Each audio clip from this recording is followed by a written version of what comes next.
Hey guys, welcome back. We have probably the most awesome episode ever, episode 69. Alright, so what have I been up to? Well, let me give you a hint. Oh yeah. And nose gear.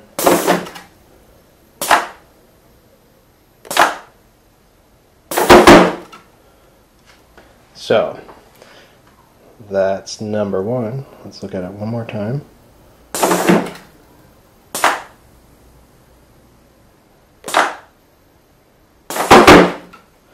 Alright, so I'm going to show you how we plumb this bad boy up. So, first off, let's look at our nose here. So we've got everything nice and neat there. I've got my little fill thing plugged in right now, so that's normally not going to be there.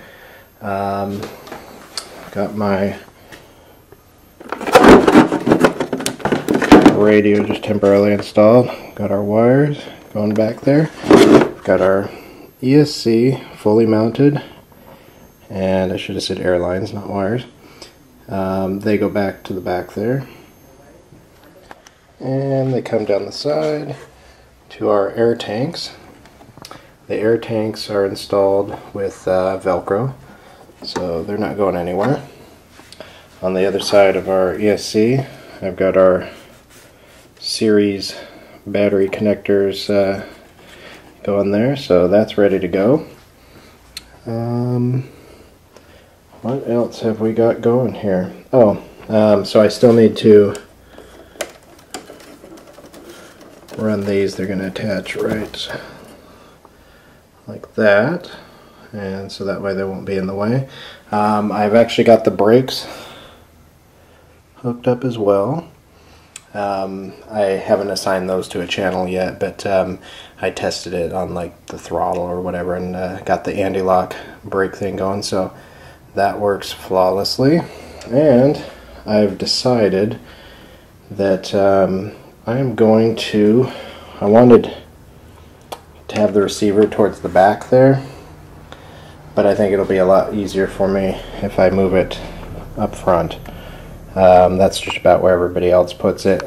My initial fear was interference from this and interference from the ESC, so we'll range check it and do a lot of tests before we go up, but I think most everybody else has had it up here and hasn't had any issues, so we're kind of going to go for that. So one nice thing about doing that is when we run our servo wires, where are you? In there, we won't need as long of servo leads as it was originally going to take to run everything to the back there. So pretty much the longest servo lead will be from the rudder there, but that should all be pretty smooth sailing. So I am going to start working on the gear doors and getting those reattached. Real quick, let me flip this over here. I'm going to pause it, but I want to show you how I ran the all the air lines. I kind of hid most of the cluster, so here we go.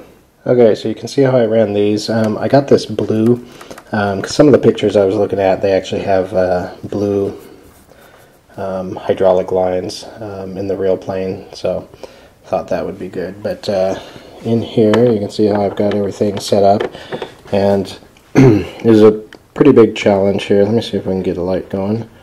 There we go. So, but it was a big challenge to get this nice and tidy and everything, and there were some that said that it couldn't be done, but I think if you spend enough time thinking about it, you can make it happen. So basically I tried to have the black as the as down on everything, and then the gray is up, and anyways, it kind of doesn't look like it there because I added the blue line in, but trust me, it's all good. So you can see here's another gear here. Oh, and to put that back in was kind of a pain in the butt, but it can be done with my little system here that I've got without having to tear out any of these bulkheads. I hadn't really thought that through when I initially installed it, but it actually turned out just fine. So, but the only issue that I have is this nose gear cylinder. I mean, it functions just fine, and it actually closes now where before it wouldn't close all the way. It's because of these the air tubing there and how it has to be run.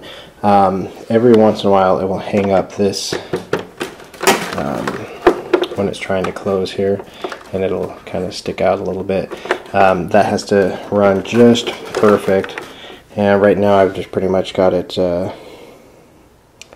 zip tied to this little doodad there, and it seems to be in the right position. And if anybody's worried that it'll get crunched when it's either opening or closing, it actually does not, so don't worry about that. Alright, so why is this so exciting? Well, number one, basically all I need to do is hook up the fan to the ESC and put in the thrust tube, and I could be taxiing this thing this weekend. So I'm hoping that I can make that happen, and I'm hoping that the weather cooperates. So let's see, do I have anything else to tell you guys? Oh, I also made a small purchase this weekend at the hobby store. It was a deal I couldn't pass up. I think the individual components were actually worth more than what the guy was selling it for, but anyways, I'll show you that. But it's a bigger airplane, and it's faster than what I've been flying, and it's fiberglass, so that'll help me in my progression towards learning to fly, or getting ready to fly the F-16 here. So I'll show you some shots of that here in just a sec. Behold the Tucano T1. So this is actually a 6-cell, which now I can finally use one of my 6-cell batteries. And the guy that sold it said he was selling it because it was too fast for him. So perfect. That's what I need. The only thing is, wasn't real good about lining up the horizontal stabilizer back there. You look at it compared to the wings, but that's okay.